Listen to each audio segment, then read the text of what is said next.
Bonjour les Joseph. Voilà, nous sommes toujours dans la continuité de nos leçons pour préparer notre test, le TENAFEP. Alors aujourd'hui, nous allons aborder les problèmes. En problème, nous allons plus parler de l'échelle. Je pense que souvent vous suivez, on parle de l'échelle. Des fois, vous ne comprenez pas. Ici, pour que nous puissions d'abord comprendre, je vous demande d'abord, je vous pose une question. Prenons l'exemple. Est-ce que peut-on dessiner? Vous connaissez le palais du peuple. Est-ce qu'on peut dessiner ça sur papier? Vous-même, vous avez une réponse. Et si on peut le faire, comment est-ce qu'il faut le faire? Je pense que c'est à partir de là que vous allez comprendre qu'il y a une notion de l'échelle. L'échelle, en fait, c'est quoi? L'échelle, c'est le rapport entre une dimension réelle et une dimension sur carte. Quand on dit une dimension sur carte, c'est-à-dire quoi? On peut aussi représenter une grande dimension sur une feuille ou bien sur une carte. Je prends l'exemple. Vous-même, des fois, il vous arrive que l'on puisse vous capturer une photo et cette photo-là ne va pas représenter réellement votre corps, mais ça sera une dimension réduite. Cette dimension réduite-là, ces rapports-là de la dimension réduite par rapport à la dimension réelle, c'est ça ce que nous allons appeler l'échelle. Ici, nous avons dit, c'est les rapports entre une dimension réelle et la représentation sur une carte, dimension sur carte. Ici, la dimension réelle est représentée par la lettre D majuscule. La dimension sur carte est représentée par la lettre D minuscule. Je disais, l'utilisation de l'échelle. L'échelle permet de représenter les grandes dimensions sur une feuille. Alors, on va aller directement aux exemples, puisque vous connaissez même nos parents, nos maisons. Pour construire, on a toujours sollicité un architecte. Et cet architecte qui va faire un plan, et ce plan-là sera peut-être sur un papier. Mais vous aussi, on peut vous aider comment est-ce que vous pouvez arriver à calculer l'échelle. Je prends le premier exemple. Paul mesure 1,75 m. Sur sa photo, il mesure 5 cm. Calcule l'échelle. Que faut-il faire ici? Il faut d'abord faire ressortir les données. Les données, c'est ce que nous connaissons dans les problèmes. Ici, je dis données. Qu'est-ce qu'on connaît dans les problèmes? Ici, que représente les 1,75 m? C'est la dimension réelle. Je dis dimension réelle est égale à 1,75 cm. Qu'est-ce que nous connaissons encore? Nous voyons qu'on a donné la dimension sur carte. Pour représenter la taille d'épaule, on a dit non, sur carte, on va le représenter avec une taille de 5 cm. Que faut-il faire? Ici, nous avons dit échelle égale, on peut faire ressortir la formule, échelle égale dimension sur carte sur la dimension réelle. Ceci suppose.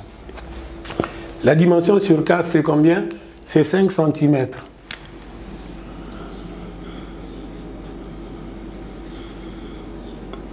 Et ici, nous avons la dimension réelle, c'est combien? 1,75 m. Qu'est-ce que vous observez? Nous avons deux unités qui sont différentes. On doit convertir à la petite unité. Ici, nous avons centimètre, là-bas, nous avons mètre. En sixième, qui peut convertir directement? Je sais que vous avez trouvé la réponse. 1,75 m, ça représente, ça c'est 5 cm. Donc j'ai 5 cm sur, ça c'est 5 cm. Je simplifie. Centimètre divisé par centimètre est égal à 1. Je reste avec 5 sur 175. Quand vous serez au secondaire, on va vous expliquer ça. Quand vous aurez étudié l'algèbre, nous continuons, nous pouvons simplifier. 5 divisé par 5, 1. Comme on a divisé par 5, ici aussi on va diviser par 5. Rapidement, nous allons faire ça, 75 divisé par 5. 3, ça fait 15. Reste 2. J'abaisse 5. 5 entre combien de fois? 5 fois. ça fait 25 et nous avons 0. Donc l'échelle est de 1 sur 35. Donc s'il faut réduire la taille de M. Paul, donc on doit le réduire à l'échelle de 1 sur 35. Prenons le deuxième exemple rapidement. Ici nous avons la dimension réelle, 30 km. La dimension sur 4 cm. Échelle égale combien? Nous allons travailler tous ensemble. Allons-y, moi je travaille, mais il ne faut pas suivre. Toi aussi tu fais pour toi. Formule. Distance sur 4 divisé par distance réelle. Je sais que vous êtes déjà avant moi. Allons-y. Ici, moi je mets 4 cm. Oh là là, 4 cm sur combien? Sur 30 km. Je regarde. J'ai deux unités qui sont très différentes. Je vais convertir à la petite unité qui est le centimètre. Ici, je peux utiliser mon tableau pour ne pas me tromper. Comme il s'agit de la distance, nous allons utiliser les mesures des longueurs.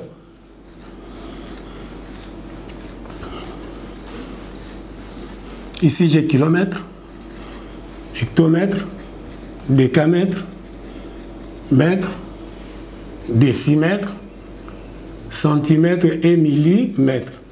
Je place au tableau 30 km. J'ai converti à la petite unité qui est les centimètres.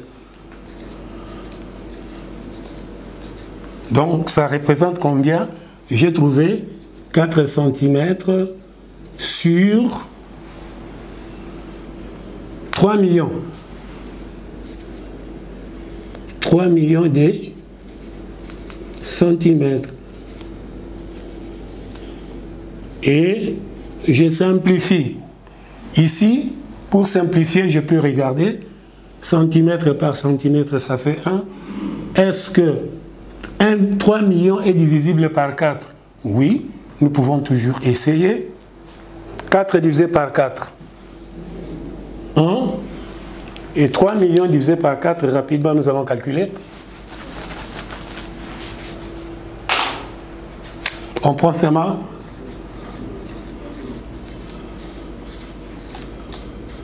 3 millions divisé par 4, nous donnons 7. Ça fait 28. Reste 2. Ici, ça fait 0. 5. Ça fait 20. 1, 2, 3, 4. Et nous ajoutons les 4 0. Voilà. Nous avons la réponse 1 sur 750 000. Chers amis, voilà. C'était vraiment ça pour calculer l'échelle. Je pense que ce qui était important, que vous sachiez que les grandes dimensions peuvent aussi être représentées sur papier. C'est question de tenir compte de la dimension sur la carte que l'on veut représenter.